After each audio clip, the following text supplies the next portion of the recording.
ఉన్నత సింహాసనముపై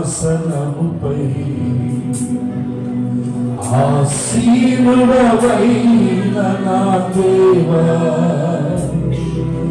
పరిశుద్ధ పరిశుద్ధ పరిశుద్ధ ప్రభువా, మహిమోన్నతుడా స్తోత్రం. అందరించును నిలువ మోకాలు మిగిలిన వాళ్ళందరూ నిలువ మోకాలు పెడతాం. అత్యున్నత సింహాసనముపై ఆసీనుడవైన నా దేవా, పరిశుద్ధ పరిశుద్ధ పరిశుద్ధ ప్రభువా, మహిమోన్నతుడా స్తోత్రం.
ప్రభు తండ్రి సమాధానాధిపతి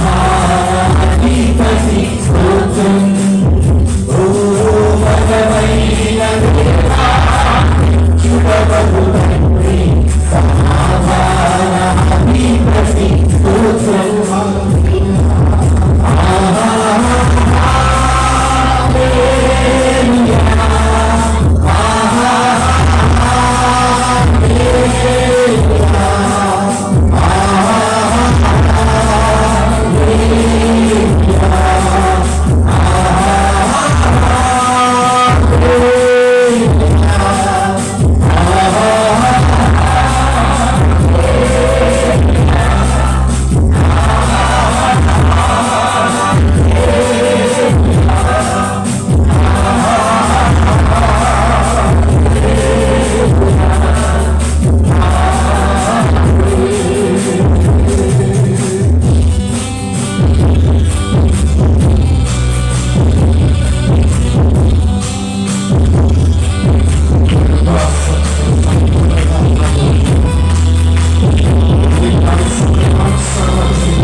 2024 సంవత్సరంలో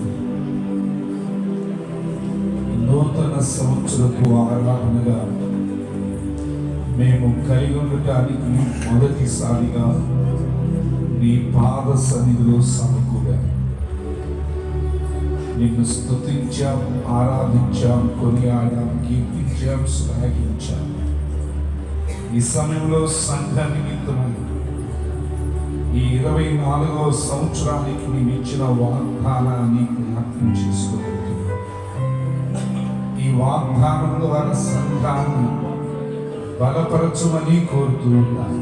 ముఖ్యంగా నీవు మా ఎడల చేసిన ఉపకారములన్నిటిని బట్టి మరొకసారి మా హృదయపూర్వకంగా మా రక్షణ పాత్రల చేరుని కృతజ్ఞతాస్తుతి ఆరాధనతో నీ సన్నిధికి వస్తుందిగా మరొక్క మారు మమ్మల్ని జ్ఞాపకం చేసుకున్నాం.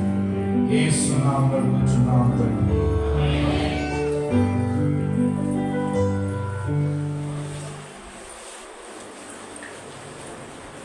యెహెజ్కేలు గ్రంథం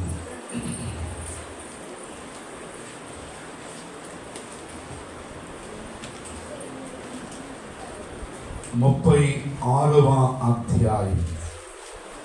యెహెజ్కేలు గ్రంథము 36వ అధ్యాయం.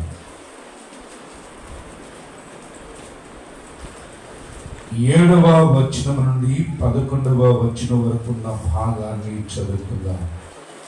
యెహెజ్కేలు గ్రంథము 36వ అధ్యాయం 7వ వచనం నుండి 11వ వచనం వరకు ఉన్న భాగాన్ని బైబిల్స్ ఉన్న వారందరూ తీయండి, నాతో కలిసి చదవమని కోరుతున్నాను. ప్రభు అయిన యెహోవా సెలవిచ్చున్నదేమనగా, మీ చుట్టూనున్న అన్యజనులు అవమానము నొందుదురని నేను ప్రమాణము చేయుచున్నాను. ఇశ్రాయేలు పర్వతములారా, ఇక కొంతకాలమునకు ఇశ్రాయేలీలకు నా జనులు వచ్చెదరు. మీరు చిగురు పెట్టి వారి కొరకు మీ ఫలములు ఫలించుదురు. నేను మీ పక్షమున ఉన్నాను. నేను మీ తట్టు తిరగగా మీరు దున్నబడి వెత్తబడుదురు. మీ మీద మానవ జాతిని అనగా ఇశ్రాయేలీలందరినీ విస్తరింపచేసెదను. నా పట్టణములకు నివాసులు వత్తురు. పాడైపోయిన పట్టణములు మరలా కట్టబడి మీ మీద మనుషులను పశువులను విస్తరింపచేసెదను. అవి విస్తరించి అభివృద్ధి నొందును. పూర్వమున్నట్టు మిమ్మును నివాస స్థలముగా చేసి మునిపటి కంటే అధికమైన మేలు మీకు కలుగజేసెదను. అప్పుడు నేనే యెహోవానై ఉన్నానని మీరు తెలుసుకుందురు. మరొక మాట, చిన్న మాట ప్రార్థన చేసుకుందామా. దేవా, ఈ 2024వ సంవత్సరానికి నీవు ఇచ్చిన సంఘ వాగ్దానాన్ని ఈ మధ్యాహ్న కాల సమయంలో జ్ఞాపకం చేసుకుంటున్నాను. ఇవి నన్ను మమ్ములను బలపరిచి నీ వాక్య ఆధారముతో ఈ సంవత్సరం అంతా బ్రతికింప చేస్తాయని నమ్మి నీ మాటలను ధ్యానిస్తుండగా మా అందరితో మాట్లాడను. యేసు నామములో అడుగుచున్నాము తండ్రి. నేను ఈ డిసెంబర్ మాసం పెట్టినప్పటి నుండి నేను ఎక్కువగా ఏమని ప్రార్థన చేస్తానంటే, ప్రభువా, ఈ డిసెంబర్ మాసపు చివరి ఆదివారం ఏ వాక్యం చెప్పమంటారు, 31 రాత్రి ఏ వాక్యం చెప్పమంటారు, క్రొత్త సంవత్సరానికి మీరు ఏ వాగ్దానం ఇస్తున్నారని నేను ఎక్కువగా ఎక్కడున్న ప్రయాణాల్లో ఉన్నా, మంచం మీద ఉన్న ఫ్రెండ్స్తో, స్నేహితులతో, విశ్వాసంతో మాట్లాడుతున్న అంతరంగంలో ప్రార్థన చేస్తూనే ఉంటారు. అయితే ఈ సంవత్సరం దేవుడు 3 వచనాలు చూపించినట్టుగా నేను ఆల్రెడీ 2 వచనాలు మీతో పంచుకున్నాను. నిన్న దినాన ఉదయకాల సమయంలో దేవుడు మనతో మాట్లాడిన మాటలు, don't give up, look up and live up. మీరు విసుగక, అలయక, don't give up, look up and live up అని మనం నేర్చుకున్నాం.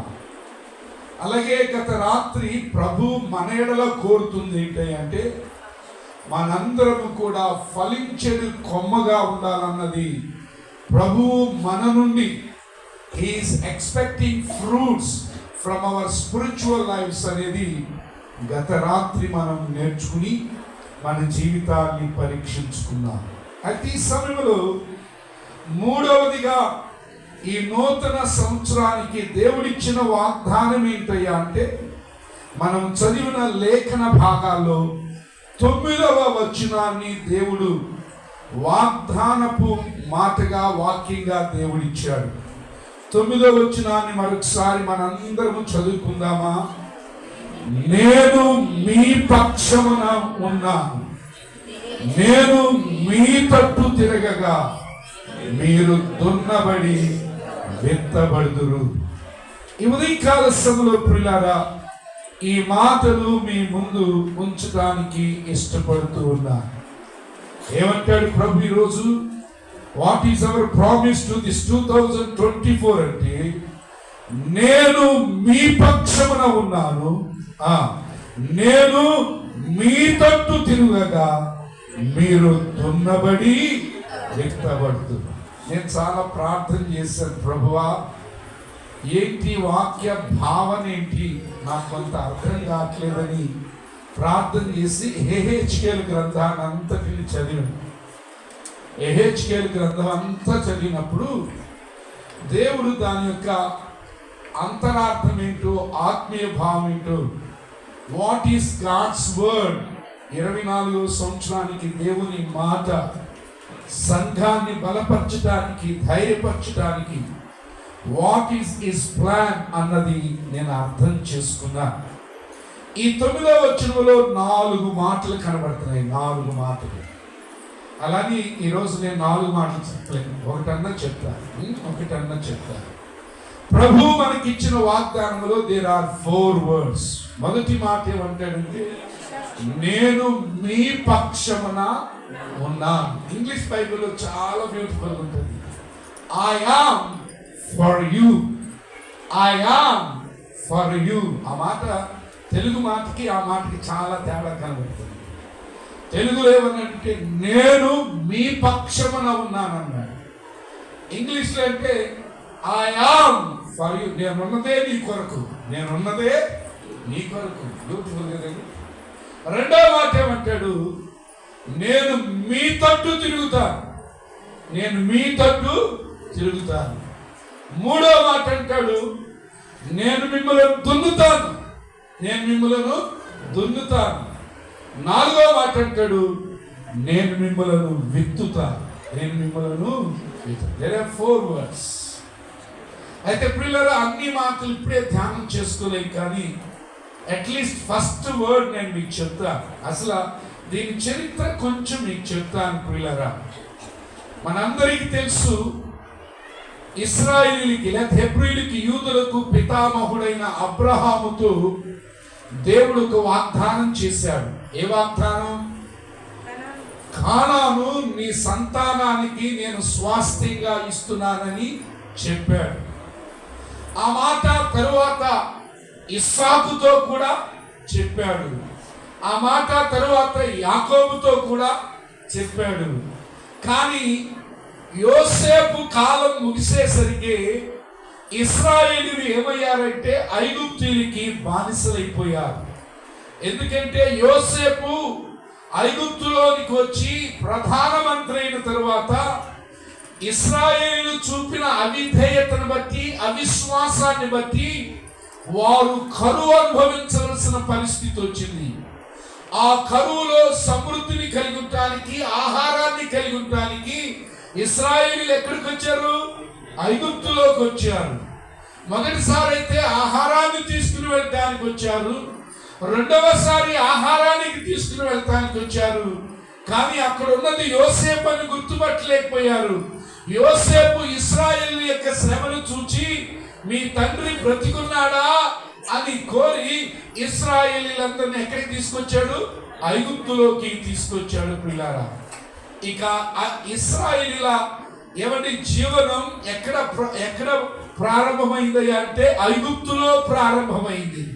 అలా ఇశ్రాయేలు సంతానమంతా ఐగుప్తులోకి చేరిన తరువాత యోసేపు మరణించిన తరువాత మరలా ఇశ్రాయేల్ని పట్టించుకునేవారు లేరు. అందుకని ఇశ్రాయేలీలు ఏమయ్యారంటే ఐగుప్తీయులకు బానిసలయ్యారు.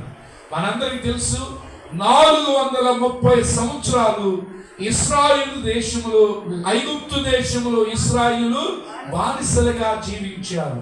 అయితే దేవుడు మరి ఇశ్రాయేలు మొరను ఆలకించి మరలా మోషేను లేపి అంటాడు, ఇదిగో మీ పితరులకు నేను వాగ్దానం చేశానే, అబ్రహాముకి, ఇస్సాకుకి, యాకోబుకి వాగ్దానం చేశానే, ఆ పాలు తేనెలు ప్రవహించు దేశం ఉందే, కానాను దేశం ఉందే, నేను మరలా మిమ్మల్ని అక్కడికి తీసుకుని వెళ్తానని మోషే కాలంలో, మోషే నాయకత్వంలో విడిపించి మరలా పాలు తేనెలు ప్రవహించు దేశముగా పిలువబడుతున్న దేవుడు వారికి స్వాస్థ్యంగా ఇచ్చిన కానానులోనికి వచ్చేసారు.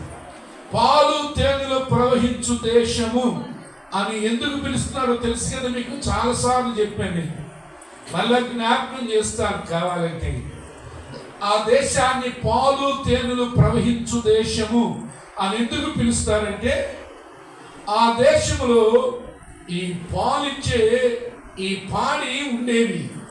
ఎలా ఉండేవంటే ప్రియులారా, చాలా జాగ్రత్తగా ఉండండి. ఎలా ఉండేవంటే, అక్కడున్న జనాభా చాలా తక్కువ మంది, కానీ పాడి పెంపకం ఎక్కువైంది, పాలు ఎక్కువైపోయింది. మరి పాలు పితుకునేవారు ఎక్కువ మంది లేరు. ఎందుకంటే ఒక్క బర్రె లేకపోతే ఒక్క ఆవు దాదాపు 80 to 90 లీటర్స్ ఇస్తుంది పాలు. ఇశ్రాయేలు దేశంలో ఉన్నది, ఇశ్రాయేలు దేశంలో ఉన్న పశువు 80 to 90 లీటర్స్ పాలు ఇస్తుంది. కానీ జనాభా ఇప్పటికి కూడా జనాభా ఎంత? ఇశ్రాయేల్ దేశం జనాభా ఎంత? 90 లక్షలు. అంటే చాలా కొద్దిగా ఉండేవారు జనాభా, కానీ పాలు చాలా ఎక్కువగా ఉండేవి. అందుకనే పాలు పితికేవారు లేక అలాగే విడిచిపెట్టేసేవారు. ఇవేమయ్యాయంటే పశువులకి మరి పాలు పితకకపోవటం వల్ల శరీరంలో కలిగే ఈ దురదతో అవేం చేసేవాయంటే ఆ ఇశ్రాయేలు దేశంలో ఉన్న చెట్లకి రాసుకుంటూ ఉండేవి. చెట్లకి రాసుకుంటూ ఉండేవి. రాసుకుంటున్నప్పుడు ఈ ఒత్తిడికి పాలు పితకలేదు కదా, ఈ ఒత్తిడికి పాలు ఏమవుతూ ఉండేవి తెలుసా? అవి కారిపోతూ రోడ్ల మీద ప్రవహిస్తూ ఉండేవి. ఆ సమయంలో ఈ చెట్లను రాసుకుంటూ ఈ ఒత్తిడి మీద పాలు ప్రవహిస్తుంటే, ఈ చెట్లు రాసుకున్నప్పుడు చెట్లు ఊగుతుంటే చెట్ల మీద తేనె తుట్లు ఉండేవి. ఈ తేనె తుట్లు పైకి ఏమయ్యో తెలుసా? తేనె కారుతూ ఉండేది. అప్పుడు ఆ రోడ్ల మీద ఏం జరుగుతుంది? ఏం ప్రవహిస్తున్నాయి? అందుకు దాన్ని పాలు తేనెలు ప్రవహించు దేశం అన్నారు. అసలు మీరు ఇంకా చరిత్రలోనికి వెళ్తే అక్కడ ఉన్న ప్రతి చెట్టు, ప్రతి మొక్క ఈ పాలు తేనెలు ప్రవహిస్తుంటే వీటితో మలిచినాయి. అందుకని మీరు ఇప్పుడు కూడా వెళ్ళండి, ఎప్పుడైనా యెరూషలేంకి వెళ్తే ఇండియాలో తినే ఫ్రూట్ టేస్ట్ వేరు, ఇశ్రాయేల్ దేశంలో తినే ఫ్రూట్ టేస్ట్ వేరు. ఇండియా దేశంలో పూర్తిగా ఎర్రగా పండినా కూడా పుచ్చకాయ తీయగా ఉండదు.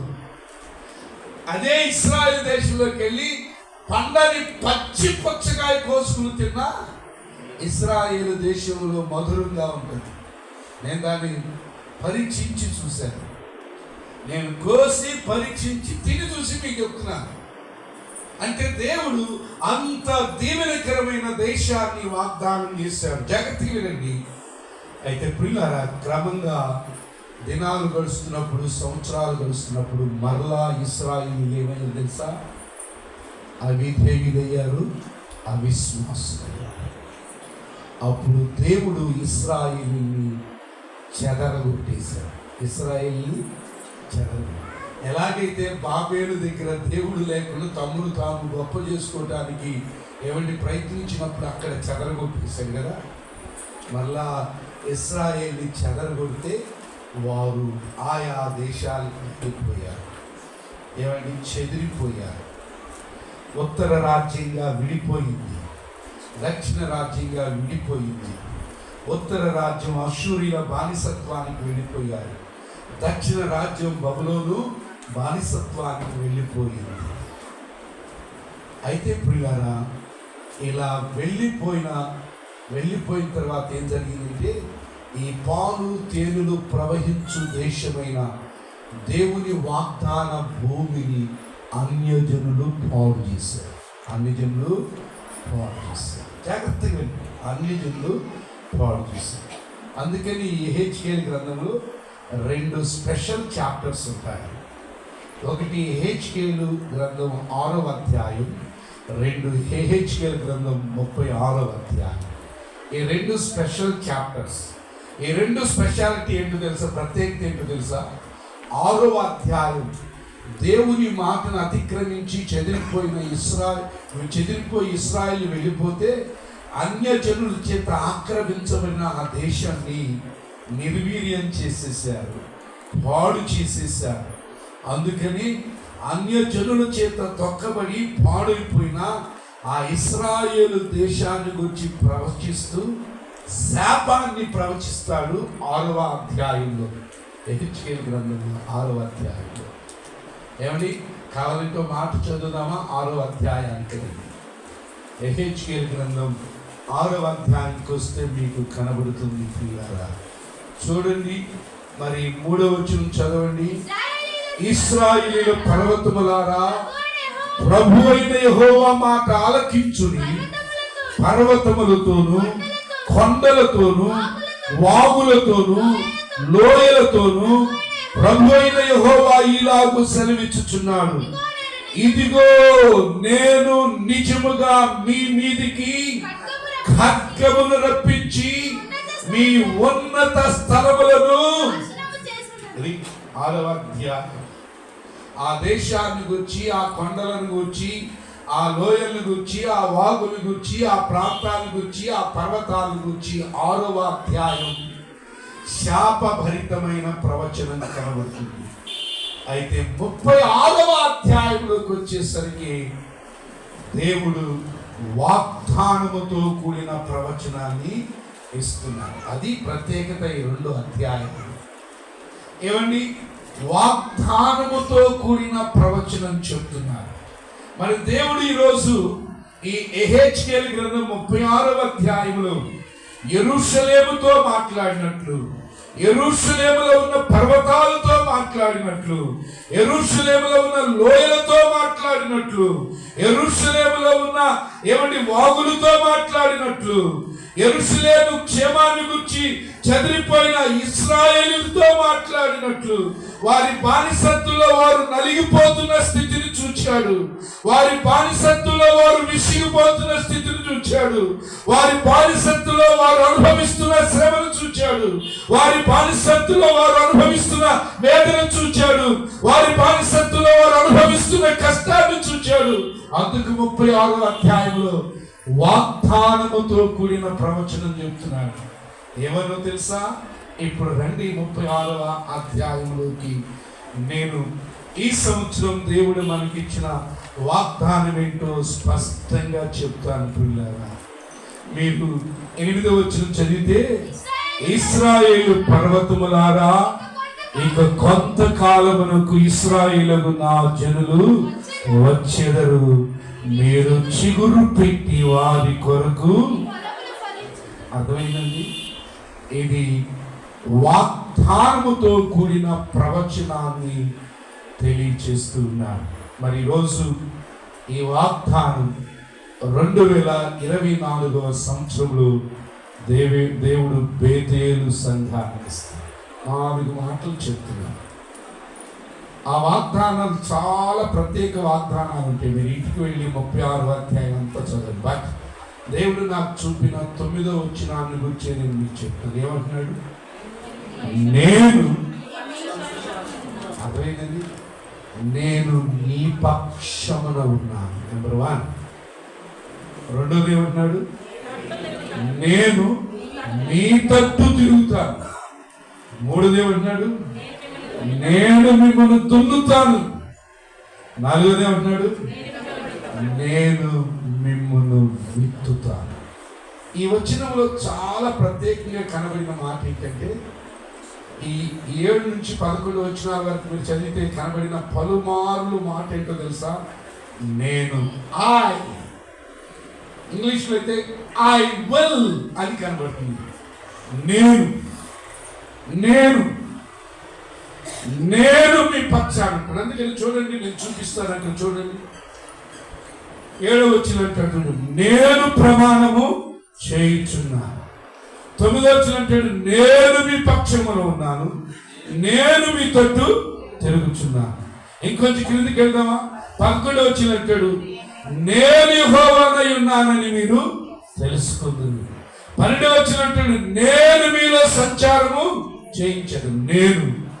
నేను సో ప్రియులారా, దేవుడిచ్చిన ఈ 9వ వచనపు వాగ్దానములో మొదటి మాట ఈ సమయంలో జ్ఞాపకం చేస్తున్నాను. ఈ నెలంతా ఈ 4 మాటలు జ్ఞాపకం చేస్తారు. ప్రభు చిత్తమైతే ఈ అధ్యాయంలో ఉన్న వాగ్దానాలన్నీ వరుసనే జ్ఞాపకం చేసుకుందాం ప్రియులారా. సో టుడే ఈ 2024కి దేవుడు మనకి ఇస్తున్న వాగ్దానం మొదటి మాట, నేను మీ పక్షాన ఉన్నాను. నాకు ఇంగ్లీష్ వర్డ్ చాలా నచ్చింది. I am for you. మీ తండ్రి నీ పక్షాన లేకపోవచ్చు, మీ తల్లి మీ పక్షాన లేకపోవచ్చు, నీ అన్నదమ్ములు నీ పక్షాన లేకపోవచ్చు, నీ అక్క చెల్లెండ్రు నీ పక్షాన లేకపోవచ్చు, నీవు నమ్ముకున్న నీ భర్త నీ పక్షాన లేకపోవచ్చు, నీవు నమ్ముకున్న నీ భార్య నీ పక్షాన లేకపోవచ్చు, నీ బిడ్డలు నీ పక్షాన లేకపోవచ్చు, నీ స్నేహితులు నీ పక్షాన లేకపోవచ్చు. దేవుడు చెప్తున్న మాట ఏంటో తెలుసా? I am for you. మా నాన్న నాకు అన్యాయం చేశాడు అనుకుంటున్నావేమో, కానీ యేసయ్య అంటాడు ఐ యామ్ ఫర్ యూ. నేను నీ పక్షాన ఉన్నాను.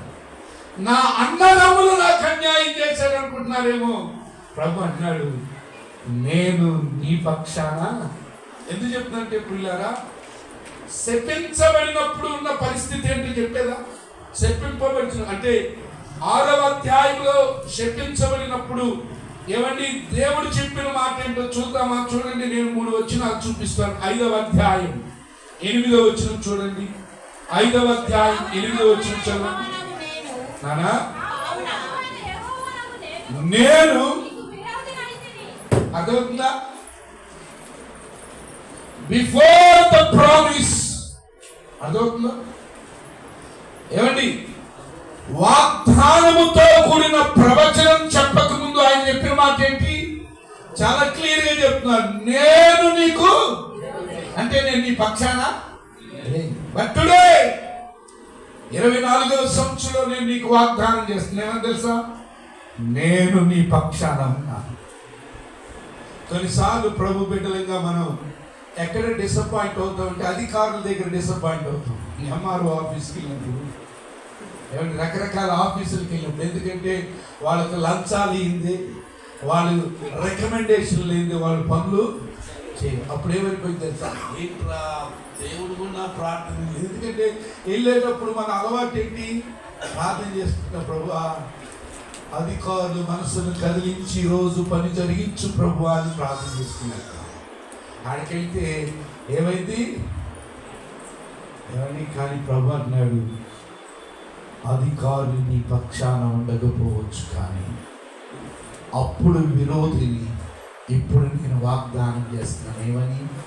నేను నీ పక్షమున ఉన్నాను. 13వ అధ్యాయం 8వ వచనం చదవండి. 13వ అధ్యాయం 8వ వచనం.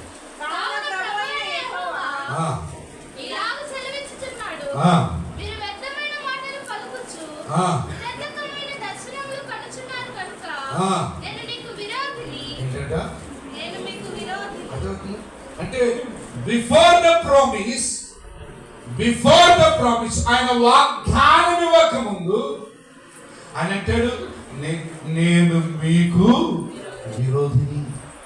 అలాగే 35వ వచనం అనుకుంటా, 35వ వచనం 3వ వచనం చదవండి. 35వ అధ్యాయం 3వ వచనం.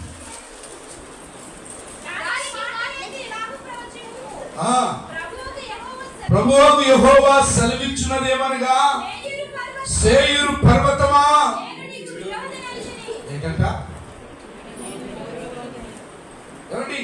బిఫోర్ ద ప్రామిస్, వాగ్దానానికి ముందు ఏమన్నాడు? నేను మీకు.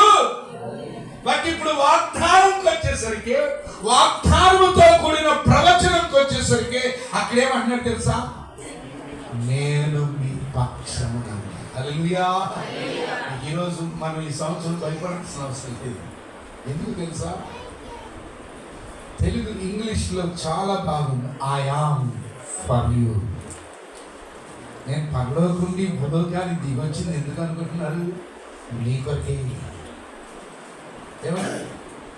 సో ఈ ఉదయకాల సమయంలో దేవుడు మన పక్షాన ఉంటే ఏం జరుగుతాదో నేను దేవుని వాక్యములో కొన్ని విషయాలు ఈరోజు మీకు చూపిస్తాను. బికాస్ అవర్ ప్రామిస్ ఏంటంటే నేను మీ పక్షమున ఉన్నాను. ఈ చదివిన 7వ వచనం నుండి 11వ వచనం వరకు కొన్ని మాటలు ఉన్నాయి. అవి ముందు చూసి తర్వాత నేను ఒక 5 విషయాలు మీకు చూపిస్తాను. దేవుడు మన పక్షాన ఉంటే ఏం జరుగుతాడు. 7వ వచనం అంటాడు, దేవుడు మన పక్షాన ఉంటే మీ చుట్టూనున్న అన్యజనులు అవమానము. అంతకుముందు అవమానం పొందింది ఎవరు? ఇశ్రాయేలు. 6వ అధ్యాయం మీరు చదివితే వెనక్కి వెళ్ళి 6వ అధ్యాయంలో అన్యజనులు ఎదుట నేను మిమ్మును అవమానమునకు గురి చేసింది అంటాడు. కానీ వాగ్దానములోకి వచ్చేసరికి నేను మీ పక్షాన ఉంటే అన్యజనుల అవమానానికి అప్పగించబడతారు. ఎవరైతే నీకు వ్యతిరేకంగా ఉన్నారో, విరోధంగా ఉన్నారో, నీ క్షేమాన్ని కోరిక నాశనాన్ని కోరుతున్నారో, వారి మధ్యలో నిన్ను కనునిగా చేసి వారిని అవమానపరుస్తాను. నెంబర్ 1. రెండో మాట, నేను మీ పక్షాన ఉంటే ఏం జరుగుతుందయ్యా?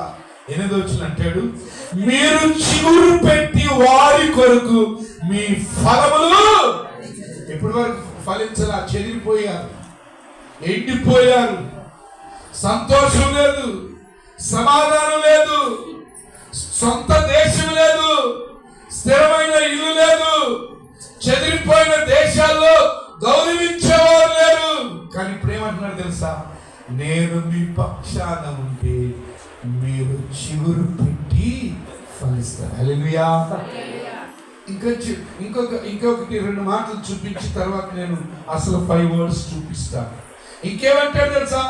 10వ వచనం అంటాడు, నేను మీ పక్షమున ఉంటే పాడైపోయిన పట్టణములు మరలా.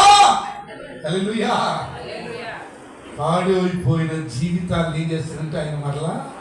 హల్లెలూయా. ఏమండి 11వ వచనంలోకి వెళ్దాం.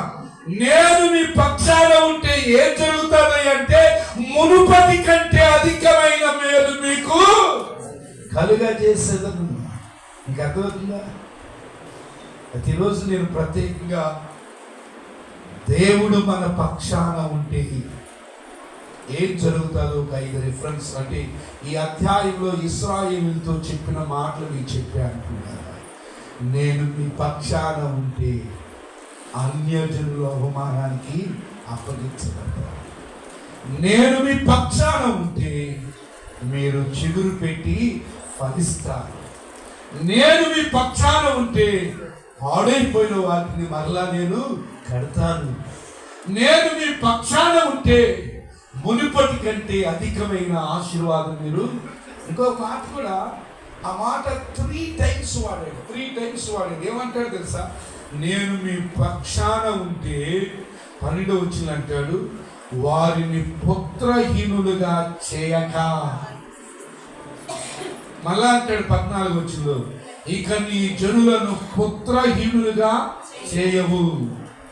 ఇంకా 15వ వచనం అంటాడు, నీవు నీ జనులను పుత్రహీనులుగా. అంటే నేను మీ పక్షాన ఉంటే సంతానము లేని వారు ఎవ్వరు. హల్లెలూయా. హల్లెలూయా. I will bless all the wombs. ప్రతి గర్భాన్ని నేను ఆశీర్వదిస్తాను. పుత్రహీనులుండును, సంతానం లేని వారు ఉండును. Everybody will be blessed by God's gifts. ఎప్పుడంటే దేవుడు ఇస్తున్న వాగ్దానం ఇది. నేను మీ పక్షమున ఉన్నాను. అయితే చివరిలో నేను చూపిస్తాను ప్రియులారా, దేవుడు మన పక్షాన ఉండాలంటే ఏం చేయాలో అదే అధ్యాయంలో చెప్పాడు. అంటే ఇశ్రాయేలీయులు ఎలా ఉంటే నేను వారి పక్షాన ఉంటాను అన్నది కూడా ఆయనే చెప్పాడు, దేవుడే చెప్పాడు. అయితే ప్రియులారా, 5 ప్రత్యేక మాటలు నేను మీకు చూపిస్తాను. దేవుడు మన పక్షాన ఉంటే ఈ సంవత్సరం మన జీవితంలో జరిగే కార్యాలేంటో 5 ప్రత్యేకమైన వచనాలు మీకు చూపిస్తాను. రండి. నెంబర్ 1, మొదటి వచనం మీకు చూపిస్తాను. 68వ కీర్తన 20వ వచనం చెప్పండి. దేవుడు మా పక్షమున. 68వ కీర్తన 20వ వచనం. దేవుడు మా పక్షమున పూర్ణ రక్షణ కలుగజేయు దేవుడై ఉన్నాడు. ఏంటంట? దేవుడు మన పక్షాన ఉంటే ఏం జరుగుతుందంట? మొదటి కార్యం రక్షణ అనే మాట వాళ్ళ అక్కడే వాడాడు. అంటే it's not only speaking about physical are spiritual, is speaking about all. కేవలం ఆత్మ సంబంధమైన విషయాలు కాదండి. అక్కడ ఏమంటాడు తెలుసా? పూర్ణమైన రక్షణ. హల్లెలూయా. ఈ సంవత్సరం దేవుడు మన పక్షాన ఉంటారన్నాడు. దేవుడు మన పక్షాన ఉంటే జరగబోతున్న కార్యం ఏంటంటే పూర్ణ రక్షణ. We will be saved from every condition, from every situation, from every problem. ఏమండి? ప్రతి పరిస్థితుల్లో దేవుడు ఏం చేస్తుంటే మనల్ని రక్షిస్తాడు. హల్లెలూయా. దేవుడు చెప్తున్న మాటలు, నా మాటలు కాదు. దావీదు అంటున్నాడు, దేవుడు మా పక్షాన ఉన్నాడు, పూర్ణ రక్షణ. హల్లెలూయా. ఈరోజు మీకు జ్ఞాపకం చేస్తున్నా, 2024 దేవుడు మన పక్షాన ఉన్నాడు కాబట్టి సంపూర్ణమైన రక్షణలో కాపుదల మనం నమ్మిన వారు ఒకసారి ప్రభుత్వం. రెండో మాట చూపిస్తాను ప్రియులారా, రెండో మాట చూపిస్తాను. దేవుడు మన పక్షాన ఉంటే ఏం జరుగుతుందో 118వ కీర్తన 6-7 వచనాలు చదవము. యెహోవా నా పక్షమున ఉన్నాడు, నేను భయపడను. నరులు నాకేమి చేయగలరు? యెహోవా నా పక్షము వహించి. నెంబర్ 2, దేవుడు మన పక్షాన ఉంటే భయము లేని జీవితం. హల్లెలూయా. ఒకటేమన్నాడు? సంపూర్ణ రక్షణ కలిగిన జీవితం. రెండవది, ఎందుకంటే అక్కడ చాలా క్లియర్ గా రాస్తున్నాడు 18:6లో, యెహోవా నా పక్షమున ఉన్నాడు, నేను భయపడును. నరులు నాకేమి. అర్థమవుతుందండి? భయము లేని జీవితం, శత్రు భయము లేని జీవితం, రోగ భయము లేని జీవితం, ఆపద భయము లేని జీవితం. ఏమండి? యెహోవా నా పక్షమున ఉన్నాడు, నీకు నేను భయపడాల్సిన అవసరం ఏంటి? He will take care of everything. ఎందుకంటే మనకి తెల్లారిస్తే నిద్రపోయేదాకా అన్ని భయాలే కదా. ఈరోజు ఎట్లా బతకాలి, అప్పులు ఎట్లా కట్టాలి, పిల్లల ఫీజులు ఎట్లా కట్టాలి స్కూల్లో, అబ్బా ఈ ఫీజులు ఎంత ఎక్కువైపోతున్నాయి, వీళ్ళకి పెళ్ళిళ్ళు ఎట్లా చేయాలి. ఏమండి? ఈ డిసెంబర్లో ఎన్నిసార్లు అబ్బా పిల్లలకి కొత్త బట్టలు ఎట్లా కొనియాలి, మా ఆడవాళ్ళకి చీరలు ఎట్లా కొనియాలి. ఎందుకంటే పండుగలో వాళ్ళు ఎంత చీర కడతారు, నేను కూడా అంత చీర కట్టాలి. నేను కట్టొద్దు, నేను అట్లేదు. అంటే we're journey through the fearful life. అదవుతుందా? భయాందోళనతో కూడిన ప్రయాణంలో ఉన్నాను. అయితే దేవుడు వాగ్దానం చేస్తాడు, నేను నీ పక్షాన ఉన్నాను, నేను భయపడాల్సిన అవసరం లేదు. దేవుడు మన పక్షాన ఉంటే సంపూర్ణ రక్షణ, దేవుడు మన పక్షాన ఉంటే భయము లేని జీవితం. మూడో విషయం చూపిస్తా అంటున్నారా, 138వ కీర్తన 8వ వచనం చూడవా. యెహోవా నా పక్షమున, హల్లెలూయా. ఏంటంట? యెహోవా నా పక్షాన ఉన్నాడు, నేను తలపెట్టే ప్రతి కార్యం ఏం చేస్తాడుట. హల్లెలూయా. ఇంకో మాట కూడా అంటాడు, ఎక్కడిది? యెషయా గ్రంథం, ఫ్రెండ్, యెషయా గ్రంథం 26వ అధ్యాయం 12వ వచనం. 26వ అధ్యాయం. యెహోవా నీవు మాకు సమాధానము స్థిరపరచుదువు, నిజముగా నీవు మా పక్షమున నుండి. అదవుతుందా? నేనేం కన్ఫ్యూషన్ అవ్వాల్సిన అవసరంలా, నేనేం కలవరం చెందాల్సిన అవసరంలా. ఆయన నా కార్యాన్ని ఎంత సఫలపరుస్తాడంటే, నేను తలపెట్టిన పనిని ఎంత సఫలపరుస్తాడంటే, నేను నిశ్చింతగా స్థిరంగా సమాధానంగా ఉండొచ్చు. ఎందుకు తెలుసా? దేవుడు నా పక్షాన ఉన్నాడు. What ever I want, he will do everything successful. అందుకంటే అతడు చేయునదంతయు ఎప్పుడు దేవుడు నా పిల్లలు ఉదయకాల సమయంలో జ్ఞాపకం చేస్తున్నారు. దేవుడు మన పక్షాన ఉంటే సంపూర్ణ రక్షణ, దేవుడు మన పక్షమున ఉంటే ఏమండి భయము లేని జీవితం, దేవుడు మన పక్షాన ఉంటే ఏమవుతుందంటున్నారా? కార్యము సఫలము చేయడం. 4వ మాట చూపిస్తాను, ఎందుకంటే ఆయన వాగ్దానం చేశాడు, నేను మీ పక్షమున ఉన్నాను. ఆయన మన పక్షాన ఉంటే జరిగే 4వ కార్యం యెషయా గ్రంథం 33వ అధ్యాయం. యెషయా గ్రంథం 33వ అధ్యాయం 21వ వచనం చూద్దామా. అచ్చట యెహోవా ప్రభావము గలవాడై మన పక్షమున నుండును, అది విశాలమైన నదులను కాలువలను ఉన్నత స్థలముగా. ఏంటంట? దేవుడు మన పక్షాన ఉన్నాడు కాబట్టి విశాలమైన నదులు కాలువలు ఏమవుతాయంటండి? ఉన్నత స్థలాలు అవుతాయి. హల్లెలూయా. అంటే ప్రియులారా, దేవుడు మన పక్షమున ఉన్నాడు, మనం ఏమవుతాం తెలుసా? ఉన్నతులు. హల్లెలూయా. ఏమంటే టు ద టాప్ పొజిషన్.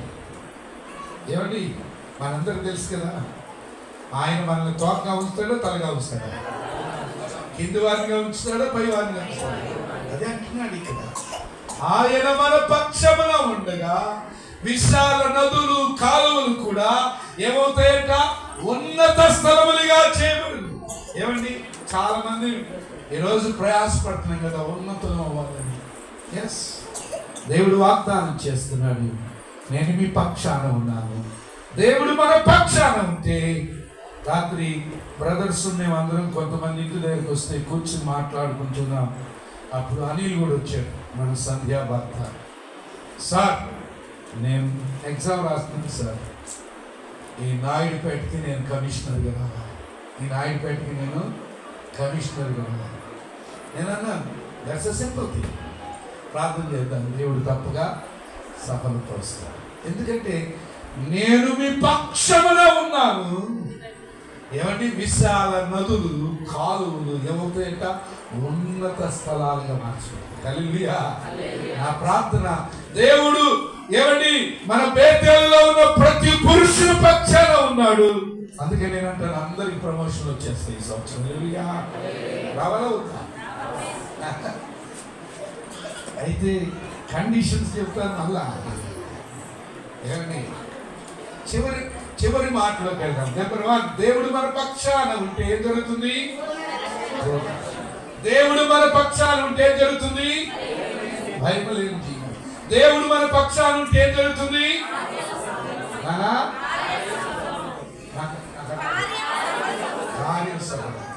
దేవుడు మన పక్షాన ఉంటే ఏం జరుగుతుంది? ఉన్నత స్థలాలు అధిరోహిస్తారు. అదే కదా దేవుడు దావీదు పక్షాన ఉన్నాడు కాబట్టి ఎక్కలేని కొండకి, యోసేపుతో దేవుడు తన పక్షాన ఉన్నాడు కాబట్టి ఎక్కేశాడు కదా.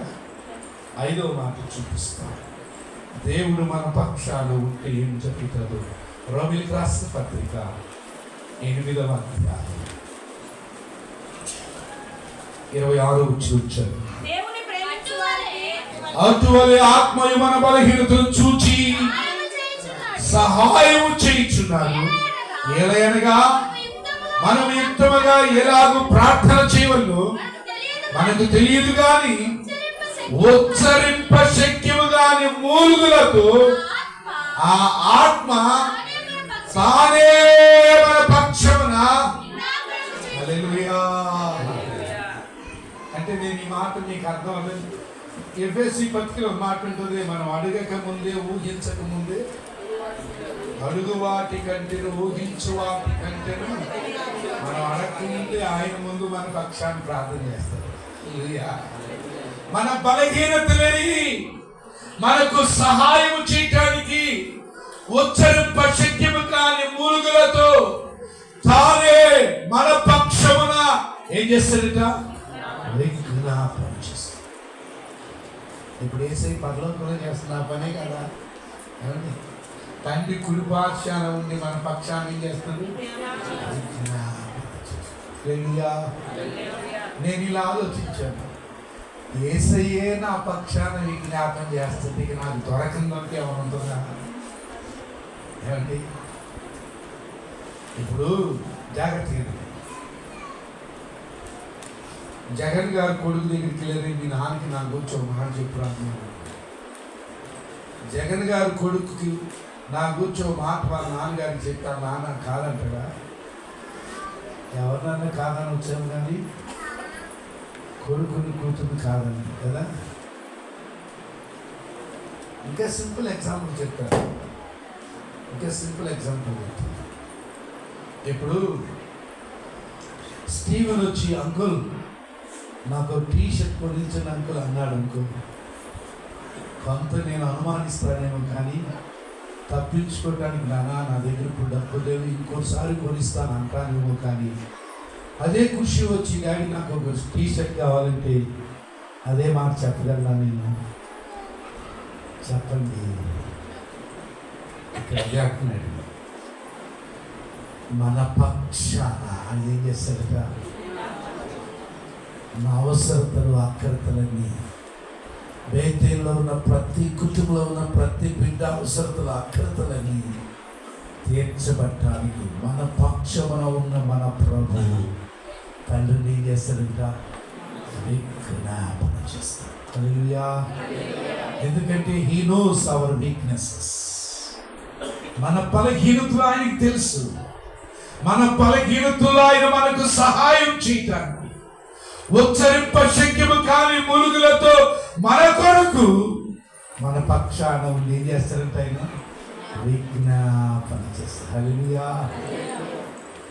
అయితే ఇక్కడ నాకు ఇంకొక 15 minutes ఉంది. ఇక్కడ ఒక మాట, ఇక్కడ దేవుని వాగ్దానం ఉంది కానీ వాగ్దానాలు 2 రకాలు ఉంటాయి, కండిషనల్, అన్కండిషనల్. దాదాపుగా బైబిల్లో 90% every promise is a conditional promise. ఈ చాప్టర్ని మీరు ఇంటికి వెళ్ళాక చదవండి. దేవుడు వాగ్దానముతో కూడిన ప్రవచనాలను ఈ అధ్యాయంలో చెప్పాడు, కానీ ఈ ప్రవచనాలు ఇశ్రాయేలీయుల పక్షాన నెరవేర్చబడాలంటే ఇశ్రాయేలీయుల్లో జరగవలసిందేంటో అది కూడా నేనే చేస్తానంటాడు. ఏం జరగాలయ్యా అని మీరు ఆ 36వ అధ్యాయం మరలా తెప్పండి చెప్తారు. హెచ్కేల్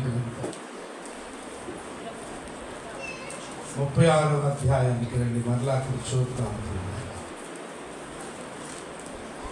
ఈ మీరు ఇంటికి వెళ్ళి చదువుకోండి. ఇవన్నీ 25వ వచనం, 26వ వచనం, 27వ వచనాల్లో రాసండి వాట్ ఆర్ ద కండిషన్స్. ఒకసారి ఆ 3 వచనాలు అందరం కలిసి చూద్దామా? మీ అపవిత్రత యావత్తు పోవునట్లు నేను మీ మీద శుద్ధ జలము చల్లుదును. మీ విగ్రహముల వలన మీకు కలిగిన అపవిత్రత అంతయు తీసివేసెదను.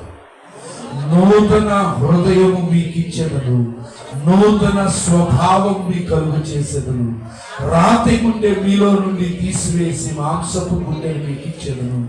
నా ఆత్మ మీ అందుంచి నా కట్టడలను అనుసరించు వారిని గాను, నా విధులను గైకొని వారిని గాను మిమ్మను. 3 కండిషన్స్ కనబడతాయి. ఏంటి ఫస్ట్ కండిషన్ అంటే ఏమండి? శుద్ధీకరణ జరగాలి. ఏం జరగాలి? ఏం జరగాలి చెప్పాలి. ఏం జరగాలి అంటే శుద్ధీకరణ అంటే మీకు పూర్తిగా అర్థం కాలేదు. ఏంటంటే మన జీవితాలు ఏం చేయాలో తెలుసా? యేసు రక్తము చేత కడగబడాలి. We should be cleansed. మనం కడగబడాలి. మనలో ఉన్న మలినం యేసు రక్తంతో కడగబడాలి. దేవుని కంటే అన్యమైన ఆలోచన మనలో ఉంటే అవి కడగబడాలి. అప్పుడు అంటాడు, నేను మీ పక్షమున ఉన్నాను. అదేనండి ఈ అధ్యాయంలో ఇంటికి వెళ్ళి చదవండి, బ్యూటిఫుల్ గా ఉంటుంది. అందుకని అక్కడ 25వ వచనంలో చెప్తున్న మాటలు, మీరు శుద్ధి జనము చేత ఏం చేయాలి? పవిత్రపరచబడాలి. Cleansing, cleansing. ప్రియ తమ్ముడు, చెల్లి, అన్న, అక్క, 2024లో దేవుడిస్తున్న ఈ వాగ్దానం మన ఎడల నెరవేర్చబడాలంటే దేవుడు డిమాండ్ చేస్తుంది ఏంటో తెలుసా? శుద్ధీకరించబడిన జీవితం కావాలి. శుద్ధీకరణ జరగాలి.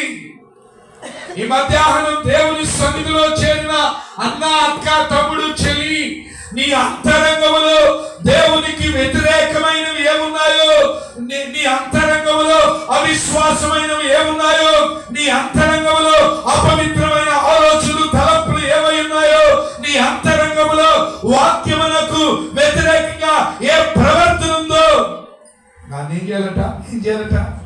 శుద్ధీకరించుకోవాలి, కడగబడాలి. అప్పుడు అంటాడు, నేను మీ పక్షమున ఉన్నాను. ఇంక తర్వాత 5 గుర్తుంచుకోండి. ఆయన మన పక్షాన ఉంటే 5 కార్యాలు. అయితే మన పక్షాన ఉండాలని కోరుతూ ఏమంటాడు తెలుసా? నేనే శుద్ధీకరిస్తాను. నా దగ్గరకు వస్తే మీరు ఇంటికి వెళ్ళి చదవండి అధ్యాయాన్ని. ప్రవక్తతో చెప్తాడు ప్రభు, వారు నా దగ్గరకు వస్తే నేనే శుద్ధీకరిస్తాను. ఎందుకో తెలుసా? నా వాగ్దానం నా ప్రజలకి ఇవ్వాలి. They should experience my promise. They should enjoy my promise. నా వాగ్దానాన్ని అనుభవించాలి. సో నీకు అర్థమైంది ఏం కావాలంటే? వాగ్దానం నెరవేర్చబడాలంటే శుద్ధీకరణ కావాలి. పాపాన్ని కడుక్కోవాలి, మలినాన్ని కడుక్కోవాలి, అపవిత్రతను కడుక్కోవాలి. 2వ మాట ఏమంటున్నాడు అక్కడ? మీరు 26వ వచనంలో ఆ మాట కనబడుతుంది. నూతనత్వం కావాలి. ఏం కావాలి? ఏం కావాలి చెప్పండి. ఎందుకు తెలుసా? పౌలు గారి మాకు చాలా క్లియర్గా చెప్పాడు, ఎవడైనా క్రీస్తు యేసునందున్నలా. అంటే యేసు ప్రభు బిడ్డ రోజు ఎట్లా కనపడాలనుకున్నానా? నూతనంగా కనపడాలి. పాత అలవాటు ఉండకూడదు. ఏమండి, ఈరోజు నేను మీకు జ్ఞాపకం చేస్తున్నాను. 23వ సంవత్సరం ఒకరి మీద ఒకరు సాడీలు చెప్పుకున్నట్టుగా నేను చాలా విన్నా. ఈరోజు మీరు మాని నూతనత్వం తీసుకురండి. ఇంకా సాడీలు చెప్పే బతుకులోనే ఉంటే దేవుని వాగ్దానం నెరవేరదు. అందుకని అంటాడు, నేను నూతన హృదయాన్ని ఇస్తాను, నేను నూతన మనసులు ఇస్తాను, రాతి గుండెను తీసేసి మాంసము గుండెను ఇస్తాను. I will make new. అంటే దేవుని వాగ్దానం నెరవేర్చబడాలంటే మన జీవితాల్లో ప్రభుకి ఏం కనబడాలి?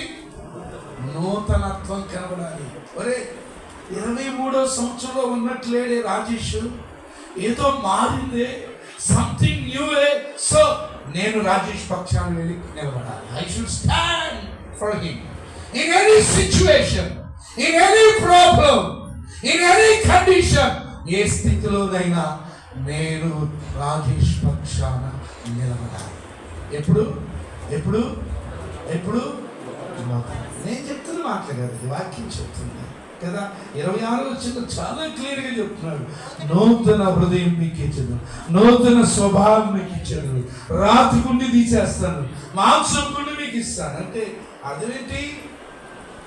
నూతనత్వాన్ని దేవుడు ఏమండి ఇంకా ఎక్కడేసిన గొంగలి అక్కడ ఉన్నట్టే 23వ సంవత్సరంలో ఉన్నట్టే ఇంకా పాత బ్రతుకులోని, అసూయ బ్రతుకులోని, కక్ష బ్రతుకులోని, ఓరవలేని బ్రతుకులోని, సాడీలు చెప్పే బ్రతుకులోని ఏమండి ఇంకా ఈ చెడు బ్రతుకులోనే ఉంటే, అందుకని కదా 15వ కీర్తన అంటాడు కదా, యెహోవా పర్వతము మందు నివసింపదగిన.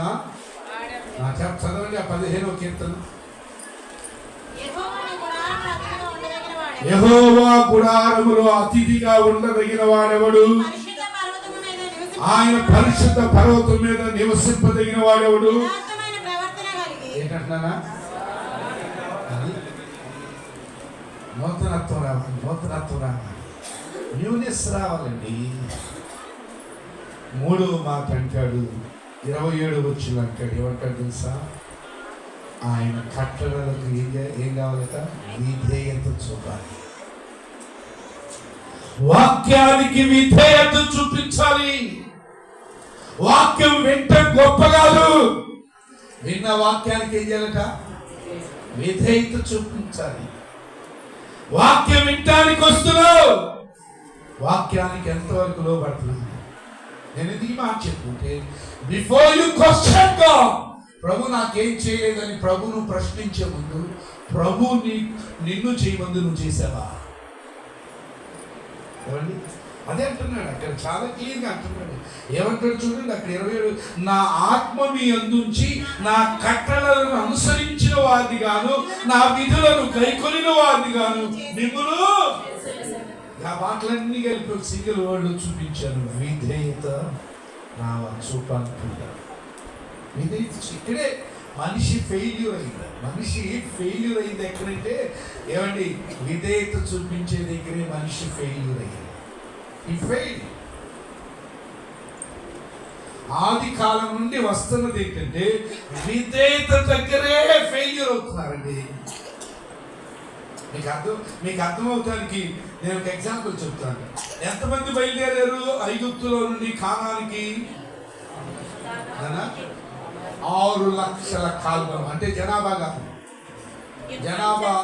బైబిల్ వ్యాఖ్యానకర్తలు అంటున్న మాట ఏంటంటే 27 నుండి 30 లక్షల మందిని వ్యాఖ్యానకర్తలు రాస్తుంది. కానీ బైబిల్ చెప్పింది 6 లక్షల కాల్బలం. అంటే ఇనుప రథములను నడపగలిగేవారు, యుద్ధం చేస్తూ ఇనుప రథములను నడపగలిగే వారిని ఏమంటారంటే కాల్బలము అంటారు. వీరే 6 లక్షలైతే ప్రజలు వ్యాఖ్యానకర్తలు చెప్పినట్టు బహుశా 27 నుంచి 30 ఉండొచ్చేమో, నా జాగ్రత్త. కానీ కాలాలు చేరింది ఎంతమంది నాన్న? ఏమి దేవుడు వాళ్ళిద్దరిని తీసుకెళ్తానని చెప్పాడా? కాలేబు నిన్నే తీసుకెళ్తా, యెహోషువ నిన్నే తీసుకెళ్తా, వీళ్ళ మధ్యలో చంపేస్తా అని చెప్పాడు దేవుడు. వారు ఎందుకు అనుభవించలేకపోయారు? Why they not entered into the promised land? ఈ వాగ్దాన భూమిలోకి ఎందుకు వారు ప్రవేశించలేకపోయారు? ఆ ఒక్క వచనం చదువుదామా? ప్రార్థన చేసుకుని క్లోజ్ చేసుకుందాం. ఒక్క వచనం, హెబ్రీయులకు రాసిన పత్రిక 3వ అధ్యాయం. హెబ్రీయులకు రాసిన పత్రిక 3వ అధ్యాయం 18-19 వచనాలు. తన విశ్రాంతిలో ప్రవేశింపరని ఎవరిని గూర్చి ప్రమాణము చేసెను? అవిధేయులైన వారిని గూర్చి కదా, కాగా అవిశ్వాసము చేత. అతనిగా 2 వర్డ్స్ చెప్తున్నాడు, అవిధేయులు, అవిశ్వాసం. Because of their disobedience, they were not able to enter into the promised land. దేవుడైతే ప్రామిస్ చేశాడు, తన ప్రామిస్ ని ఫుల్ఫిల్ చేయడానికి he was very eagerly awaiting to fulfill his promise for his people. But ఏం జరిగింది మధ్యలో? అవిధేయత చోటు చేస్తుంది. అందుకని వారు ఏమైందంట? అరణ్యములోనే రాలిపోయారు. వాగ్దాన భూములు కాలు కట్టారు. కాబట్టి దేవుని బిడ్డలారా, దేవుడు మనకు వాగ్దానం చేస్తాడు. 4 మాటలు చెప్పాడు వాగ్దానం, కానీ ఒకటే చెప్పాను. ఒక్కొక్క వారం ఒక్కొక్కటి చెప్తాను. మొదటి మాట ఆయన వాగ్దానం ఏంటంటే, నేను మీ పక్షమున ఉన్నాను. హల్లెలూయా. ఎవరు చెప్పండి? దేవుడు మన పక్షాన ఉంటే సంపూర్ణ రక్షణ. దేవుడు మన పక్షాన ఉంటే భయం లేని జీవితం. దేవుడు మన పక్షాన ఉంటే కార్యం సఫలం. దేవుడు మన పక్షాన ఉంటే ఉన్నత స్థలం. దేవుడు మన పక్షాన ఉంటే దేవుడే మన కొరకు. హల్లెలూయా. అయితే పిల్లగా కండిషన్ ఏంటంటే చెప్పండి, ఈరోజు జరగాల్సింది అది. ఈ 24వ సంవత్సరపు జీవన ప్రయాణానికి ప్రారంభించబోతున్నాం. ఇప్పుడు ఏం జరగాలి తెలుసా?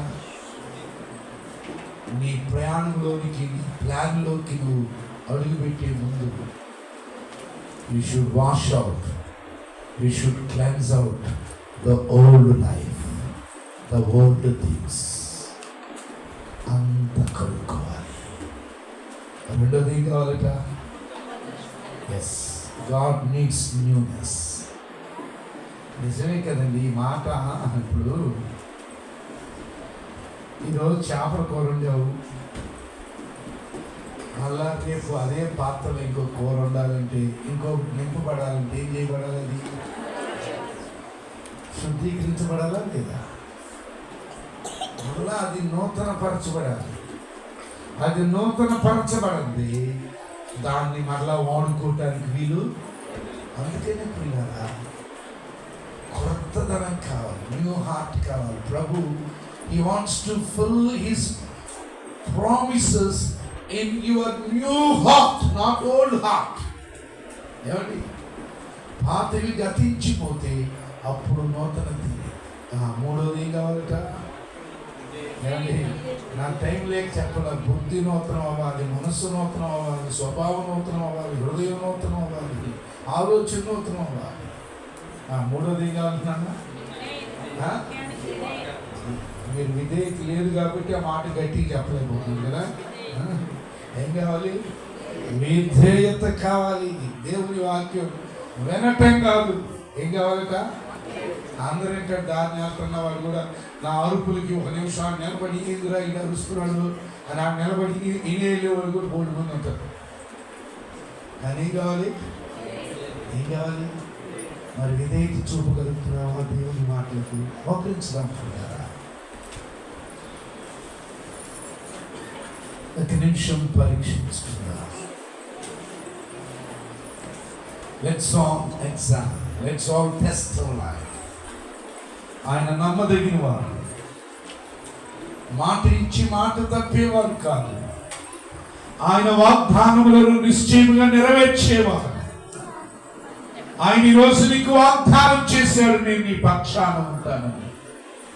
ఆయన నీ పక్షాన ఉండి తన కార్యములన్నీ నీ పక్షాన నెరవేర్చాలంటే ఆయన కోరిన రీతిగా ఇదిగో నువ్వు శుద్ధీకరించబడుతున్నావా? నువ్వు నూతనంగా మారుతున్నావా? దేవుని వాక్యానికి విధేయత చూపుతున్నావా లేదా? ఒకసారి పరీక్షించుకుని బయటికి వెళ్ళు.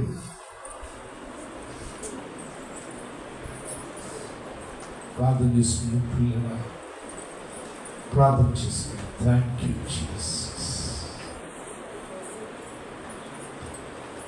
సభలో వెళ్తున్న వాక్యం నిమిత్తమై మా మధ్యలోనికి శశికిరణ్ గారు ముందుకు వచ్చి ప్రార్థన చేస్తారు. ఆ మీదట మనం ముగింపులోనికి వెళ్దాం. పిల్లరా,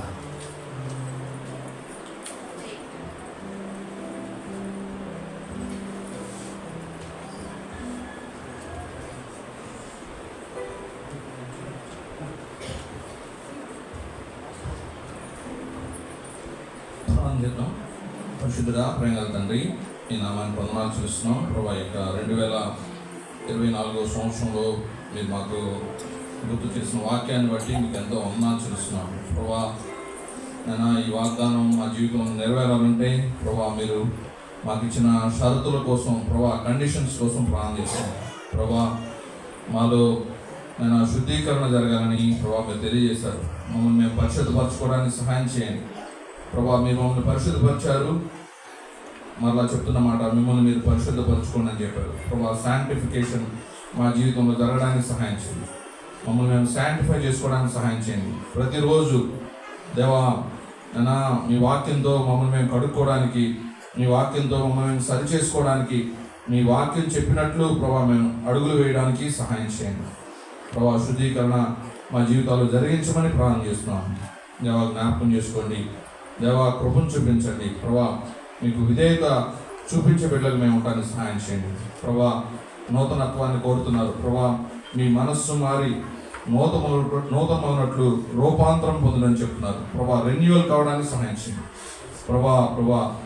గత సంవత్సరం ఉన్న జీవితం ప్రభా ఆ విధంగా మా జీవితం ఉండకుండా రెన్యువల్ కావడానికి ప్రభా, మీరు ఇచ్చిన రక్షణను ప్రభా కాపాడుకోవడానికి, భయంతో వణుకుతో కాపాడుకోవడానికి సహాయం చేయండి ప్రభా. మూడవదిగా వాక్యానికి విధేయత చూపించడానికి సహాయం చేయండి.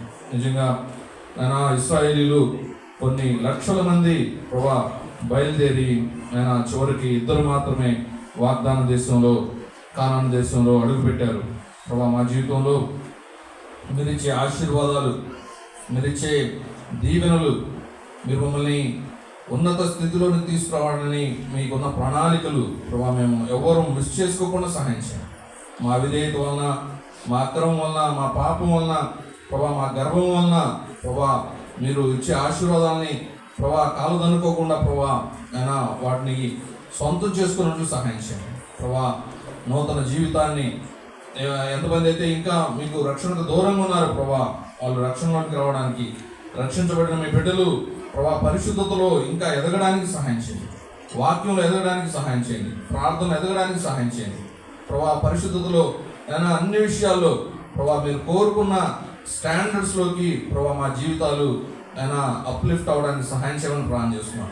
దేవా జ్ఞాపకం చేసుకోండి, కనికరించండి. సంఘాన్ని ప్రభా కాపాడండి, బలపరచండి ప్రభా. ఈ సంవత్సరం అంతట్లో మీ మేలుతో నింపండి ప్రభా. అన్నిటికంటే ముఖ్యంగా వాక్యానికి విధేయత చూపించి, సంఘానికి విధేయత చూపించి, సంఘ క్రమానికి విధేయత చూపించి అయినా క్రమశిక్షణతో ప్రభా ఆత్మీయ జీవితాన్ని కట్టుకోవడానికి సహాయం చేయమని వందనాలు చెల్లిస్తూ, దుష్టుడు ముట్టకుండా దుష్టుడి నుంచి కాపాడమని, కంచివేయమని, కుటుంబాలకు ఆయా సండే స్కూల్ పిల్లలకు, యవనస్తులకు, పెద్దవాళ్ళకు, వృద్ధులకు ప్రభా మీ యొక్క కంచె వేసి ప్రభా మీరే సంరక్షించి పోషించమని, అన్ని అవసరాలు మీ మహిమేశ్వరం నుంచి తెచ్చమని వందనాలు చెల్లిస్తూ, సంఘాన్ని మీ చేతులకు అప్పగించుకుంటూ ప్రభా సంఘం తలబట్టే ప్రతి కార్యక్రమం ప్రభా మీకు మహిమార్థంగా ప్రభా మీకెంతో అయినా మేలు అయా మహిమ తెచ్చేదిగా, సంఘానికి మేలు తెచ్చేదిగా, ఆశీర్వాదకరంగా ఉండడానికి సహాయం చేయమని వందనాలు చెల్లిస్తూ ఈ ప్రార్థన యేసుక్రీస్తు నామములో ప్రార్థన చేసి వేడుకుంటున్నాను తండ్రి, ఆమేన్.